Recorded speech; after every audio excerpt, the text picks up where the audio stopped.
ធីមួយជួបជុំនៅក្នុងភូមិឃុំមួយដែលសយ៉ាងតែនក្នុងភូមិឃុំនេះគឺជាឃុំមណ្ឌលភេស្រុកថ្លាបរិវត្តខេត្តស្ទឹងត្រែងចាជុំនេះគឺមានរយៈពេល2ថ្ងៃសម្រាប់ថ្ងៃនេះគឺជាថ្ងៃទី1ឃើញថាមានបងប្អូនយើងចូលរួមច្រើនដែរនៅក្នុងកម្មវិធីមួយហ្នឹងចូលរួមច្រើនមែនតើពួកគាត់ម្នាក់ហ្នឹងឃើញថាដូចជាពួកគាត់មានទឹកចិត្តសប្បាយរីករាយមែនតើនៅក្នុងការរងចាំបងប្អូនជនជាតិកូរ៉េមកលេងអញ្ចឹងណាពួកអីយើងធ្លាប់តែឃើញជនជាតិកូរ៉េឬមួយក៏តួកូរ៉េនៅក្នុងរឿងកូរ៉េក្នុងទូរស័ព្ទអីចឹងណាដល់ពេលពួកគាត់ដឹងថាបងប្អូនជនជាតិកូរ៉េគាត់មកលេងអញ្ចឹងគឺគាត់មានទឹកមុខសប្បាយរីករាយហើយរងចាំដោយក្តីរំភើបក្តីអំណរមែនតើចាមិនត្រឹមតែមានយុវវ័យយុវជនយុវចាស់ទេក៏មានយុវកុមារផងដែររងចាំមើលពួកគេមានទឹកមុខរីករាយមែនតើហើយទន្ទឹងរងចាំរបស់យើងហ្នឹងយ៉ាងអន្តេសាមែនតើចាសម្រាប់អ្នករងចាំហ្នឹងមិនមែនមានតែយុវជនចាក៏មានមនុស្សចាស់យុវចាស់ហើយក៏មានយុវកុមារដែរចាយើងមើលទស្សនវិជ្ជាមកគួរឲ្យស្រឡាញ់គួរឲ្យគយគន់មែនតើចានៅក្នុងអារម្មណ៍របស់ពួកគាត់ហ្នឹងគឺគាត់គិតថាអូគាត់ធ្លាប់តែឃើញទូរស័ព្ទដៃដល់ពេលឥឡូវហ្នឹងគឺយើងតិចទៀតនឹងបានឃើញផ្ទាល់ភ្នែកហើយចាចំពោះបងអូនជាគ្រីស្ទៀនដែលមានជំនឿលើជឿលើព្រះយេស៊ូវគ្រីស្ទក៏ដូចគ្នាដែរចាគឺពួកគាត់មានបេះដូងនៅក្នុងការបម្រើមានបេះដូងស្រឡាញ់ចាពួកគាត់ក៏មានបេះដូងនៅក្នុងការតស៊ូនៅក្នុងការរងចាំស៊ូទ្រាំនៅក្នុងការរងចាំផងដែរចំណែកយុវកុមាររបស់យើងឯនេះវិញមានភាពសប្បាយរីករាយមែនតើមើលគេទឹកមុខគេញញឹមប្រព្រឹមប្រព្រាយមែនតើហើយសម្បីតពូក៏អញ្ចឹងដែរមើលគេអៀនអញ្ចឹងឃើញថាពេលវេលាគឺកាន់តែខិតចូលមកដល់ហើយពួកគាត់ក៏ចិត្តមកដល់ដែរចាសម្រាប់កំឡោះសង្ហាយើងឯនេះវិញរងចាំទទួលបងប្អូនកូរ៉េយើងនៅខាងមុខរោងហ្នឹង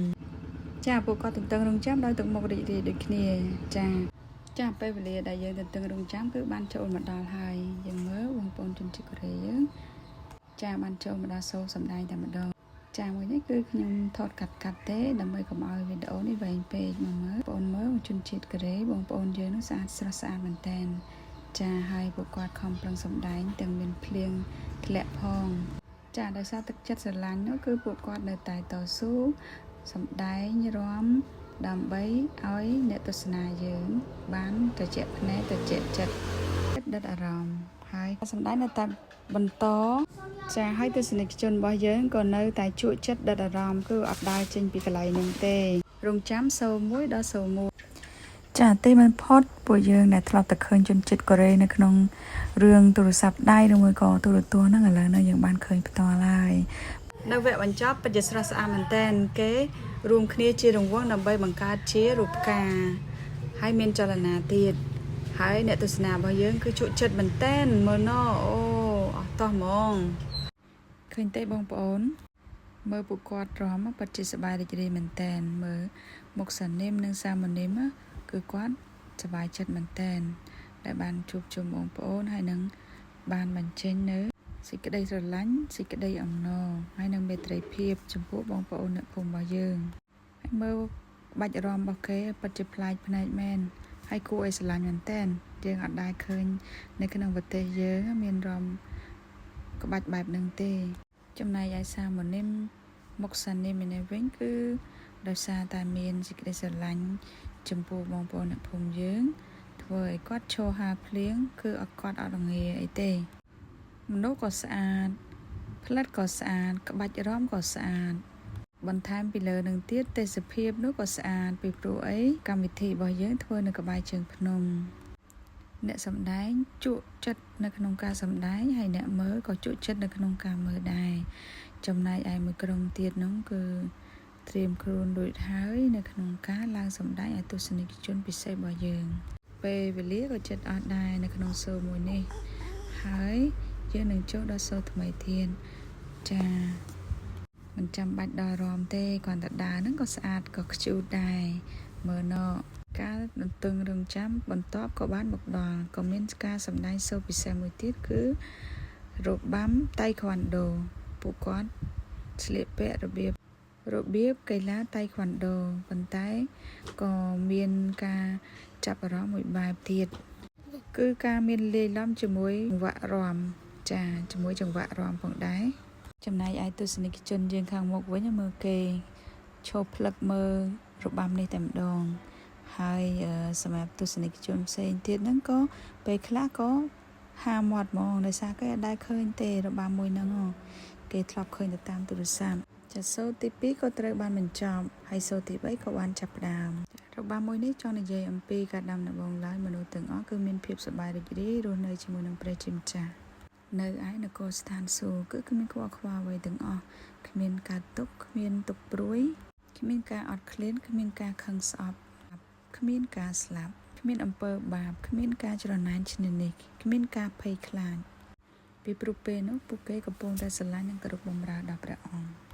ព្រះស្រឡាញ់មនុស្សលោកខ្លាំងណាស់ក៏ផ្ដល់សិទ្ធិសេរីភាពឲ្យពួកគេនៅក្នុងការសម្រេចចិត្តធ្វើអ្វីមួយព្រះអង្គមិនដែលបង្ខំយើងឡើយក៏មិនដែលបិទសិទ្ធិយើងម្ដងណាដែរ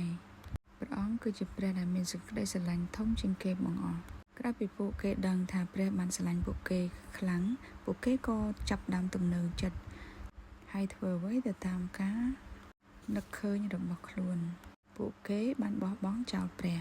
ហើយជ្រើសរើសដើរតាមផ្លូវខ្លួនឯងអំពើទាំងនេះហើយបានធ្វើឲ្យពួកគេបានឃ្លាតឆ្ងាយពីព្រះជាម្ចាស់ឆ្ងាយពីការគ្រប់គ្រងរបស់ព្រះអង្គពេលនោះអរិយសតាំងបានចូលមកនៅក្នុងជីវិតរបស់ពួកគេហើយពួកគេបានគោរពបម្រើដល់សតាំងគឺជាមេបំផ្លាញគ្រប់យ៉ាងបំផ្លាញសេចក្តីស្រឡាញ់បំផ្លាញផែនការល្អៗដែលព្រះចង់មានជាមួយមនុស្សកាលនោះមានសតាំងម្នាក់ដែលមានឈ្មោះថា Lucifer បាននាំទេវតាជាច្រើនឲ្យតបប្រឆាំងជាមួយនឹងព្រះហើយទេវតាទាំងនោះបានតបប្រឆាំងជាមួយនឹងព្រះដោយនាំមនុស្សធ្វើអំពើបាបជាច្រើនវាបានប្រាប់មនុស្សឲ្យគោរពបម្រើវាប្រើមនុស្សទៅឆ្វេងទៅស្ដាំវក់វេអត់ដឹងថាខ្លួនឯងធ្វើអីទេអត់ដឹងដើមកំណត់ខ្លួនឯងយ៉ាងម៉េចនិយាយទៅសតាំងហ្នឹងវាគឺជាមេបំផ្លាញមែនតើវាបំផ្លាញសេចក្តីស្រឡាញ់មនុស្សនឹងមនុស្សវាបំផ្លាញសេចក្តីស្រឡាញ់មនុស្សជាមួយនឹងព្រះវាបំផ្លាញសេចក្តីសុខសាន្តដែលឲ្យមនុស្សពេលដែលមនុស្សបើកឲ្យសាតាំងគ្រប់គ្រងលើខ្លួនពេលនោះមនុស្សគ្រប់គ្នាគឺលែងដឹងខ្លួនអ្វីទាំងអស់គឺជាប់វេទនាមែនតើនិយាយទៅព្រះជាម្ចាស់នៅតែស្រឡាញ់មនុស្សទោះជាដឹងថាពួកគេបានភ្លេចព្រះអង្គក៏ដោយ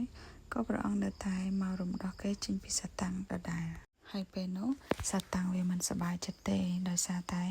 ពេលដែលមនុស្សជួបជាមួយនឹងព្រះជឿព្រះគឺធ្វើឲ្យគេមានសេចក្តីសុខសាន្តពេលនោះធ្វើឲ្យសាតាំងវាក្តៅក្រហាយមែនទែនវាចាប់ផ្ដើមធ្វើការលបងផ្សេងទៅក្រវ៉ាល់នៅជុំវិញមនុស្សនឹង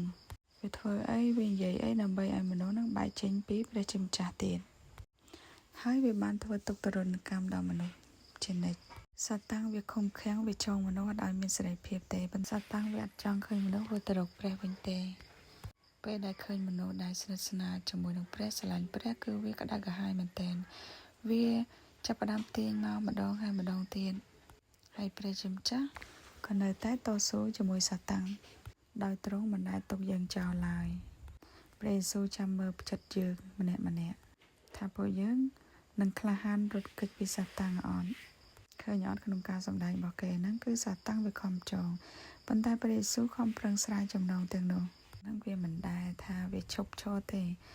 ដូចបងប្អូនឃើញនៅក្នុងការសម្ដែងនេះអញ្ចឹងគឺវាតែងតែគឺនៅក្រវ៉ាល់ជុំវិញមនុស្សនឹងឯងរកមើលតាមមនុស្សណាហ្នឹងភ្លេចខ្លួនវានឹងចូលមកនឹងធ្វើទុកយើងដោយសារមនុស្សមានចាប់បាបធ្ងន់គ្មានអ្វីនឹងសូមបាបនោះបានទេប៉ុន្តែព្រះយេស៊ូវបានយកកំណើតមកជាមនុស្សហើយបានសគត់នៅលើឈើឆ្កាងដើម្បីលុះបាបមនុស្សចេញពីសតាំងដោយការលះបង់ប្រជញ្ញរបស់ព្រះយេស៊ូវធ្វើឲ្យមនុស្សទាំងអស់ត្រូវបានរួចផុតពីអំពើបាបរួចផុតពីទោសដែលធ្វើឲ្យប្រលឹងត្រូវស្លាប់ជារៀងរហូតព្រះយេស៊ូវបានសគត់នៅលើឈើឆ្កាងហើយបានបញ្ចុះក្នុងភ្នូររយៈពេល3ថ្ងៃព្រះអង្គមានប្រជញ្ញរស់ឡើងវិញចំណងដែលរសតាំងបានចងត្រូវបានកាត់ផ្តាច់ដល់អស់អ្នកណាដែលជឿដល់ព្រះអង្គគ្រប់នឹងធ្វើតាមបង្គាប់របស់ព្រះអង្គនោះនឹងបានរួចពីអំណាចរបស់សាតាំងក្នុងការសម្ដែងនេះបានប្រាប់យើងថាយើងបានរួចទុក្ខទោសដោយសារព្រះលោហិតរបស់ព្រះយេស៊ូវចឹងពេលដែលយើងជឿដល់ព្រះអង្គយើងត្រូវតែគោរពនិងបម្រើដល់ព្រះអង្គឲ្យអស់ពីចិត្តទ តើបសាតាំងលែងមានអំណាចលើយើងពេលដែលយើងជឿព្រះយេស៊ូវហើយយើងគ្រប់បម្រើដល់ព្រះអង្គដើរតាមមេគារបស់ព្រះអង្គនោះធ្វើឲ្យជីវិតយើងត្រូវបានថ្មីឡើងវិញចា៎នៅក្នុងការសម្ដែងនេះបានប្រាប់យើងថាសាតាំងវានៅតែមិនបោះបង់ទេទោះជាយើងជឿព្រះយេស៊ូវហើយក៏ដោយវារកពេលណាដែលយើងភ្លេចព្រះបន្ទូលឬបង្កការស្ដីប្រដៅរបស់ព្រះយេស៊ូវនោះសាតាំងនឹងមានអំណាចលើយើងម្ដងទៀតជីវិតរបស់យើងនឹងចាប់ផ្ដើមសារជាថ្មីដូចពីមុនជឿព្រះយេស៊ូវដែរព្រះយេស៊ូវត្រូវបានគេឆ្កាងហើយព្រះអង្គបានផុតព្រះជន្មនៅលើឈើឆ្កាងបន្ទាប់មកគេបានយកព្រះសពរបស់ព្រះយេស៊ូវទៅបញ្ចុះនៅក្នុងភ្នំ3ថ្ងៃក្រោយមកព្រះយេស៊ូវក៏មានព្រះជន្មរស់ឡើងវិញគឺព្រះជាម្ចាស់បានប្រោសប្រទានឲ្យព្រះយេស៊ូវមានព្រះជន្មរស់ឡើងវិញការមានព្រះជន្មរស់ឡើងវិញរបស់ព្រះយេស៊ូវបញ្ជាក់ឲ្យឃើញថាគ្រប់ទាំងអំណាចគឺបានប្រគល់មកទ្រង់ការរស់ឡើងវិញរបស់ព្រះយេស៊ូវធ្វើឲ្យមនុស្សទាំងអស់មានសង្ឃឹមពេលដែលព្រះយេស៊ូវមានព្រះជន្មរស់ឡើងវិញគឺសាតាំងវាភ័យវាខ្លាចហើយវាខឹងចំពោះការអត់ទ្រាំដែលនាំមកជ័យជំនះដែលនាំការប្រោសលោះដ៏អស្ចារ្យនិយាយទៅបើយើងចង់មានជ័យជំនះលើសាតាំងគឺយើងត្រូវតែនៅជាមួយព្រះអធិដ្ឋានអានព្រះគម្ពីរដែលជាព្រះបន្ទូលដ៏រស់របស់ព្រះអង្គជាងឃើញទេព្រះយេស៊ូវគឺជាព្រះរស់វិញ្ញាណរបស់ទ្រង់បាននៅគ្រប់ទីកន្លែងទាំងអស់ហើយនៅពេលដែលយើងមានទុក្ខលំបាកផ្សេងៗយើងអាចអំពាវនាវហើយថាអធិដ្ឋានរកព្រះអង្គនោះព្រះអង្គនឹងយាងមកជួយយើងសួរថាមិនបានតទៅហៅបានមកជួយអត់ទេព្រះអង្គនៅរងចាំមើលយើងគឺព្រះអង្គឲ្យយើងជាម្នាក់ដែលចេះទូលសុំដល់ព្រះអង្គនៅគ្រប់កិច្ចការងារផ្សេងៗដែលយើងអំពាវនាវរកព្រះអង្គនោះព្រះអង្គនឹងឆ្លើយតបមកកាន់យើងប៉ុន្តែការអំពាវនាវរកព្រះអង្គនោះត្រូវធ្វើដោយសេចក្តីជំនឿដែរបើសិនយើងគ្មានជំនឿជឿជាក់លើព្រះអង្គទេនោះអ្វីៗក៏មិនអាចកើតឡើងដែរចឹងហើយគ្រីស្ទានទាំងអស់តែងតែព្យាយាមអធិដ្ឋានហើយជួបជុំគ្នាជារៀងរាល់ថ្ងៃអាទិត្យដើម្បីរៀនពីរបៀបនៅក្នុងការទូលសុំដល់ព្រះអង្គរៀនពីរបៀបនៅក្នុងការស្នើសុំដល់ព្រះអង្គនិងរៀនពីរបៀបនៅក្នុងការទទួលប្រពរមិនមែនតែប៉ុណ្្នឹងទេនៅរៀនពីរបៀបនៅក្នុងការប្រតិបត្តិខ្លួនជាគ្រីស្ទានដែលគប់ព្រះハរតីដល់ព្រះអង្គផងដែរពីព្រោះមានតែព្រះគម្ពីរទេដែលជាព្រះបន្ទូលអាចនាំយើងឲ្យដឹងអ្វីៗគ្រប់យ៉ាងបានព្រះបន្ទូលរបស់ព្រះអង្គនៅក្នុងព្រះគម្ពីរហើយព្រះគម្ពីរនោះគឺជាព្រះបន្ទូលរបស់ព្រះបន្ទូលរបស់ព្រះនោះគឺជាព្រះចាសូមនេះក៏ត្រូវបានដល់ពេលបញ្ចប់ដែរហើយបើសិនជាបងប្អូនចង់ដឹងច្បាស់បងប្អូនអាចបើកស្រាវជ្រាវរឿងនេះនៅក្នុងព្រះគម្ពីរប៊ីបមានតែក្នុងព្រះគម្ពីរប៊ីបទេដែលអាចប្រាប់យើងច្បាស់ជាក់លាក់មែនទែនការសម្ដែងត្រូវបានបញ្ចប់ហើយក្រោយពីបញ្ចប់សូរនេះទៅគឺមានការចែកចាយដំណឹងល្អតាមរយៈមុខសានិមចាពីមុនខ្ញុំបានស្គាល់ព្រះយេស៊ូវគឺតាមរយៈគាត់ឈ្មោះថាលីសាំងយុនប្រពន្ធរបស់គាត់ឈ្មោះហានខ្ជុងមីនគាត់មានកូន3នាក់គឺប្រុសទាំង3តែម្ដងគាត់បានមករស់នៅប្រទេសកម្ពុជា20ឆ្នាំហើយដោយសារដំណឹងល្អគាត់ចង់ឲ្យប្រជាជនកម្ពុជាទាំងអស់បានទទួលដំណឹងល្អព្រោះដំណឹងល្អនេះគឺអាចជួយយើងឲ្យរួចពីបាបបានទីក្រុងភ្នំពេញឥឡូវនេះក៏គាត់បន្តមកចែកចាយដំណឹងល្អនៅខែទៀតសូមបងប្អូនចូលរួមស្ដាប់ការអធិប្បាយរបស់គាត់បន្តិចទៅមើលថាគាត់មានប្រសាសន៍ថាម៉េចខ្លះUria iso song purwo lihat pum maniang puro sabda បងប្អូនបានលើកហើយគាត់មានប្រសាសន៍បែបនោះព្រះយេស៊ូវមិនមែនសង្គ្រោះតែម្នាក់ទេគឺសង្គ្រោះគ្រួសារទាំងអស់បើសិនជាជឿលើព្រះយេស៊ូវហើយគោរពបម្រើព្រះអង្គថ្ងៃទី1ត្រូវបានបញ្ចប់ហើយយ៉ាងសប្បាយរីករាយមែនទែនថ្ងៃទី2ថ្ងៃទី22ខែ8 2023ឃើញថាថ្ងៃទី2នេះអ្នកចូលរួមក៏មិនចាញ់ពីថ្ងៃទី1ដែរគឺពួកគាត់មកច្រើនជាងថ្ងៃម្សិលមិញទៀតមើលទឹកមុខពួកគាត់ទៅគឺពួកគាត់រីករាយនឹងទទួលស្វាគមន៍បងប្អូនកូរ៉េយើងមែនតែនគាត់ពេញចិត្តដោយសារបងប្អូនកូរ៉េយើងសាច់សូហើយសាច់ស្រស់មែនតែនមើលថាមានសូអីពិសេសទៀតនៅក្នុងការសម្ដែងឲ្យយុវចាស់យុវជននិងយុវកុមាររបស់យើងពួកគាត់នឹងសួរសុខទុក្ខគ្នាជាភាសាចិន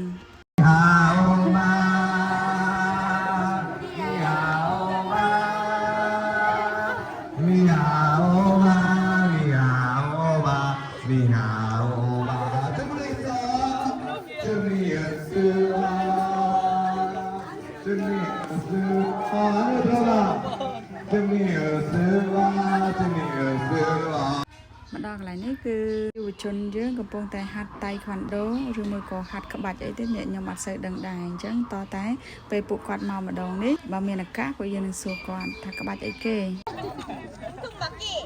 몸통 맞기. 오케이. 얼굴 맞기. 얼굴 맞기. 얼굴 맞기. 앞 자기.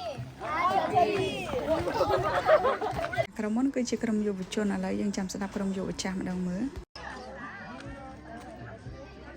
ព្រះយេស៊ូវគ្រីស្ទព្រះអង្គបានសគត់ ចាខ្ញុំសូមនិយាយតបាញ់ហ្នឹងគឺគាត់និយាយព្រះយេស៊ូវគ្រីស្ទទ្រង់បានសគត់ដល់លើឈើឆ្កាងដើម្បីលួសអំពើបាបមនុស្ស